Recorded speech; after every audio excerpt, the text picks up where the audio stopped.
क्या आपने कभी सोचा है कि एक ही देश में कहीं तेज गर्मी तो कहीं जबरदस्त बारिश क्यों होती है? Why is India's climate so unpredictable and diverse from Thar Desert to Cherrapunji? इसका जवाब छुपा है jet stream, L Niño, monsoon winds और ITCZ जैसे कॉम्प्लेक्स सिस्टम्स में। Welcome to Civil 360, the only UPSC channel you can just listen to and stay UPSC ready 24/7। तो आज के इस डिस्कशन में हम डी कोड करेंगे भारत की जलवायु को प्रभावित करने वाले सभी प्रमुख क्लाइमेटिक फैक्टर्स, वो भी सिंपल और याद रखने वाली भाषा में। बिल्कुल। तो स्टार्ट करते हैं मॉनसून शब्द से ही। ये असल में अरबी शब्द मौसम यानी मौसम से आया है। अच्छा, जी, जिसका सीधा मतलब है हवाओं का सीजनली रिवर्स होना, मतलब सीजनल रिवर्सल ऑफ विंड्स।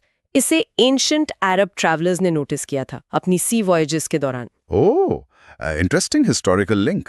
और इंडिया के क्लाइमेट टाइप की बात करें तो हमारी लोकेशन तो है ट्रॉपिकल और टेम्परेट जोन्स के बीच में, पर क्लाइमेट कहलाता है सब ट्रॉपिकल।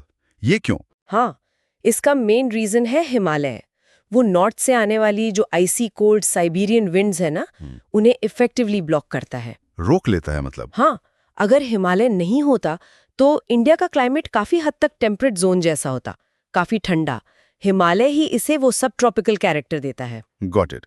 तो आगे बढ़ने से पहले एक बहुत बेसिक सी बात, क्लाइमेट और वेदर, इसमें क्या अंतर है, क्विकली बता सकती हैं? देखिए, वेदर होता है short term atmospheric condition. Short term मतलब? एक दिन, हाँ। एक दिन, कुछ घंटे, जैसे आज का टेम्परेचर, बारिश होगी या नहीं, हवा कैसी है, ये सब वेदर है।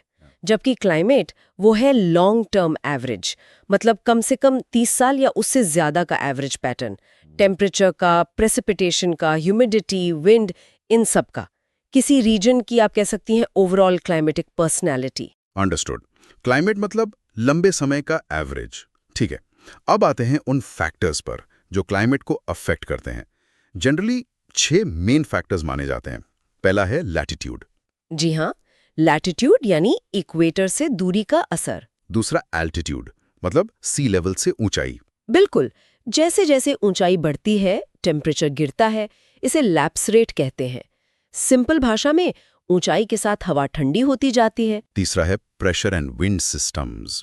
ये तो बेसिक फिजिक्स है, हवा हाई प्रेशर से लो प्रेशर की तरफ चलती है, जिससे विंड्स बनती हैं। एग्जैक्टली। चौथा है डिस्टेंस फ्रॉम द सी। जो कोस्टल एरियाज हैं जैसे मुंबई, वहाँ टेम्परेचर रेंज कम होता है, मतलब न ज्यादा गर्मी न ज्यादा सर्दी, मॉडरेट क्लाइमेट। हाँ, दिल्ली जैसे शहरों के मुकाबले जहाँ एक्सट्रीम्स होते हैं। बिल्कुल, सी का मॉडरेटिंग इन्फ्लुएंस होता है। पांचवा है ओशन करंट्स। ये समुद्र के पानी की मैसिव मूवमेंट्स हैं जो क्लाइमेट पर असर डालती हैं। वार्म और कोल्ड करंट्स। हाँ, वार्म करंट्स अक्सर मॉइस्चर और रेनफॉल लाती हैं, जबकि कोल्ड करंट्स ड्राई कंडीशंस या डेजर्ट फॉर्मेशन से जुड़ी होती हैं। और छठा फैक्टर? छठा है रिलीफ फीचर्स यानी टोपोग्राफी, जैसे कि माउंटेन्स हवा को ऊपर उठने पर फोर्स करते हैं, जिससे कूलिंग होती है, कंडेंसेशन होता है और फिर बारिश। इसे ओरोग्राफिक रेनफॉल कहते हैं। जैसे वेस्टर्न घाट्स या हिमालयाज में होता है। प्रिसाइसली, ये क्लासिक एग्जाम्पल्स हैं। ओके, ये तो हो गए जनरल फैक्टर्स। अब आते हैं स्पेसिफिकली इंडियन मॉनसून पर। इसे समझने की थ्योरीज क्या हैं? कोई क्लासिकल थ्योरी भी है? हाँ, एक क्लासिकल थ्योरी है एडमंड हैली की थर्मल कॉन्सेप्ट वाली। ये लैंड और सी के डिफरेंशियल हीटिंग पर बेस्ड थी, मतलब जमीन पानी के मुकाबले जल्दी गर्म और जल्दी ठंडी होती है। पर ये तो काफी सिंपल लगता है।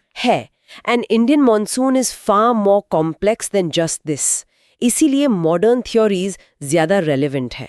तो मॉडर्न थ्योरीज में क्या की कॉन्सेप्ट्स हैं? इसमें सबसे इंपॉर्टेंट है ITZZ, intertropical convergence zone.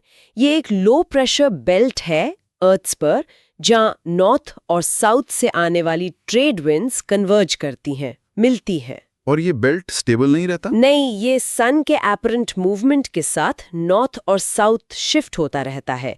Summer में जब सन ट्रॉपिक ऑफ कैंसर के ऊपर होता है तो ITZZ शिफ्ट होकर गैंगेटिक प्लेन्स पर आ जाता है। अच्छा। ये जो इंटेंस लो प्रेशर जोन बनता है, इसे मॉनसून ट्रफ भी कहते हैं।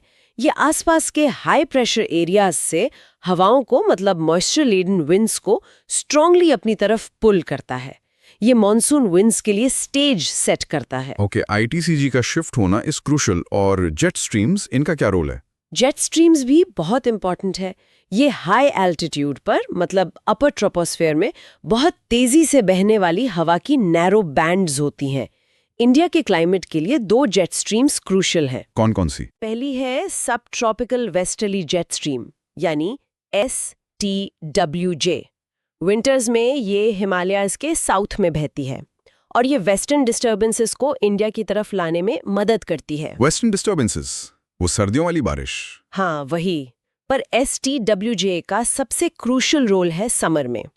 समर में इसका नॉर्थवर्ड शिफ्ट होना मतलब टिबेटन प्लेटो के नॉर्थ में चले जाना साउथ वेस्ट मॉनसून के ऑनसेट के लिए रास्ता साफ करता है। अगर ये शिफ्ट डिलेड है तो मॉनसून ऑनसेट भी डिले हो सकता है। इंटरेस्टिंग। और दूसरी जेट स्ट्रीम? वो है ट्रॉपिकल ईस्टर्ली जेट स्ट्रीम यानी TEJ। ये समर में डेवलप होती है टिबेटन प्लेटो की इंटेंस हीटिंग की वजह से। ये इंडियन पेनिनसुला के ऊपर लगभग 14 डिग्री नॉर्थ लैटिट्यूड पर बहती है। और इसका क्या असर होता है? ये साउथ वेस्ट मॉनसून को और स्ट्रेंथ देती है। रेनफॉल इंटेंसिटी बढ़ाने में इसका रोल है। आपने वेस्टर्न डिस्टर्बेंसेस मेंशन किया था, ये क्या है एग्जैक्टली? कहाँ से आते हैं? ये मेडिटेरेनियन सी रीजन में ओरिजिनेट होने वाले एक्स्ट्रा ट्रॉपिकल स्टॉर्म्स हैं। विंटर्स में जैसा मैंने कहा SWJ इन्हें इंडिया की तरफ स्टीयर करके ले आती है। और इनसे होता क्या है? इनसे नॉर्थ और नॉर्थ वेस्टर्न इंडिया में लाइट विंटर रेन होती है और पहाड़ों पर स्नोफॉल, जो राबी क्रॉप्स के लिए जैसे गेहूं के लिए काफी बेनिफिशियल है। Got it. अब एक बहुत चर्चित term ENSO, El Nino southern oscillation, इसका नाम तो अक्सर सूखे के साथ जुड़ता है। हाँ, ENSO पैसिफिक ओशन के सरफेस टेम्परेचर में पीरियोडिक वेरिएशंस का एक कॉम्प्लेक्स फिनोमेना है। इसमें 2 मेन फेज है, एल नीनो और ला नीना। एल नीनो क्या करता है? एल नीनो फेज में सेंट्रल और ईस्टर्न पैसिफिक ओशन का सरफेस वाटर एबनॉर्मली वार्म हो जाता है। इसके ग्लोबल इंपैक्ट्स होते हैं। एटमॉस्फेरिक सर्कुलेशन पैटर्न डिस्टर्ब होता है, ट्रेड विंड्स वीकन हो जाती हैं और इसका इंडियन मॉनसून पर अक्सर नेगेटिव इंपैक्ट देखा गया है। मतलब रेनफॉल डेफिसिट या ड्रॉट की पॉसिबिलिटी बढ़ जाती है। और ला नीना? ला नीना इसका ऑपोजिट है। इसमें पैसिफिक ओशन का सरफेस टेम्परेचर अनयूजुअली कूल हो जाता है। ये जनरली ट्रेड विंड्स को स्ट्रॉन्ग करता है और इंडियन मॉनसून के लिए फेवरेबल माना जाता है, मतलब पोटेंशियली बेटर रेनफॉल। लेकिन ये हमेशा गारंटी नहीं होता, राइट? बिल्कुल नहीं। ये कॉरिलेशंस हैं, कॉज एंड इफेक्ट गारंटी नहीं।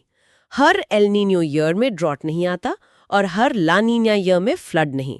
अदर फैक्टर्स भी प्ले करते हैं। ठीक है। एक और टर्म है इंडियन ओशन डाइपोल, IOD। ये क्या है? IOD जैसा नाम से पता चलता है इंडियन ओशन से रिलेटेड है।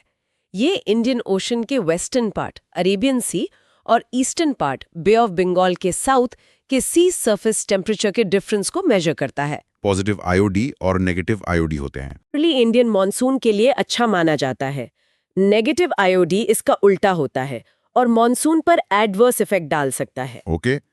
और टिबेटन प्लेटो की हीटिंग का क्या स्पेसिफिक रोल है? समर में टिबेटन प्लेटो जो एक बहुत बड़ा और ऊंचा पठार है, वो इंटेंसली हीट अप होता है। हाँ, काफी बड़ा एरिया है। बिल्कुल। ये हीटिंग सरफेस पर एक powerful low pressure system create करती है। ये low pressure south Indian ocean से आने वाली मॉइस्चर लेडन विंड्स को बहुत स्ट्रांगली अट्रैक्ट करता है। ये मॉनसून सर्कुलेशन को ड्राइव करने में एक की फैक्टर है। वाओ, तो ये सारे फैक्टर्स मिलकर ITCZ, jet streams, ENSO, IOD, Tibetan heating, ये सब मिलके मॉनसून का पूरा मैकेनिज्म चलाते हैं। तो ऑन सेट मतलब साउथ वेस्ट मॉनसून आता कैसे है फाइनली? देखिए, समर्स में इंडियन लैंडमास पर इंटेंस लो प्रेशर होता है। टिबेटन लो भी इसमें कंट्रीब्यूट करता है। इसके कॉन्ट्रास्ट में साउथ इंडियन ओशन में रिलेटिवली हाई प्रेशर होता है। तो हवा हाई से लो प्रेशर जाएगी? Exactly. Winds blow from high to low pressure. जब ये विंड्स इक्वेटर क्रॉस करती हैं सदर्न हेमिस्फीयर से नॉर्दर्न हेमिस्फीयर में, तो कोरियोलिस फोर्स के कारण अपने राइट में डिफ्लेक्ट हो जाती हैं। अच्छा, कोरियोलिस इफेक्ट? हाँ, तो इनकी डायरेक्शन हो जाती है साउथ वेस्ट और यही moisture laden winds south west monsoon के रूप में इंडिया में एंटर करती हैं, usually around 1 June Kerala coast पर। और फिर इसकी 2 ब्रांचेस बन जाती हैं, अरेबियन सी ब्रांच और Bay of Bengal branch. Correct. Arabian Sea branch सीधी वेस्टर्न घाट से टकराती है और उसके विंडवर्ड साइड यानी पश्चिमी ढलानों पर हैवी रेनफॉल देती है। लेकिन फिर आगे? पता है अच्छा, अरावली के पैरेलल होने की वजह से। और Bay of Bengal branch? Bay of Bengal branch North East India की तरफ जाती है। वहां मेघालय में गारो, खासी, जैंतिया हिल्स हैं। ये हिल्स फनल की तरह काम करती हैं। हवाएं इनमें फंसकर ऊपर उठती हैं और मौजिंद्रम और चेरापूंजी में दुनिया की सबसे ज्यादा बारिश करती हैं। Phenomenal rainfall. फिर ये ब्रांच कहाँ जाती है? वहां से ये ब्रांच वेस्टवर्ड टर्न लेती है, हिमालयस के सहारे और गैंजेटिक प्लेन्स में ईस्ट टू वेस्ट बारिश करती हुई जाती है। जैसे जैसे वेस्ट की तरफ बढ़ती है, मॉइस्चर कम होता जाता है तो रेनफॉल भी कम होती जाती है। अंडरस्टूड। ये तो हुआ ऑनसेट। अब मॉनसून का रिट्रीट कैसे होता है? नॉर्थ ईस्ट मॉनसून जिसे कहते हैं। हाँ, सितंबर आते आते सन साउथवर्ड शिफ्ट होने लगता है। ITCG भी साउथ की तरफ चला जाता है। इंडियन लैंड मास ठंडा होने लगता है, हाई प्रेशर डेवलप हो जाता है, ओशन रिलेटिवली वार्मर रहता है। तो अब प्रेशर कंडीशंस रिवर्स हो गई। बिल्कुल, अब विंड्स रिवर्स होती हैं, लैंड से सी की तरफ बहती हैं। इनकी डायरेक्शन नॉर्थ ईस्ट होती है, इसीलिए इसे नॉर्थ ईस्ट मॉनसून कहते हैं। पर ये तो सूखी हवाएं होंगी, लैंड से आ रही हैं। मोस्टली यस, लेकिन जब ये north east winds bay of Bengal के ऊपर से गुजरती हैं तो वहां से मॉइस्चर पिक कर लेती हैं। अच्छा। और फिर ये moisture laden winds Tamil Nadu coast, जिसे कोरोमंडल कोस्ट कहते हैं, वहां टकराकर विंटर रेनफॉल देती हैं। ये तमिलनाडु की मेन रेनी सीजन है। बाकी इंडिया में इस टाइम जनरली ड्राई वेदर रहता है। कमाल है, कितना कॉम्प्लेक्स लेकिन इंटरकनेक्टेड सिस्टम है ये पूरा।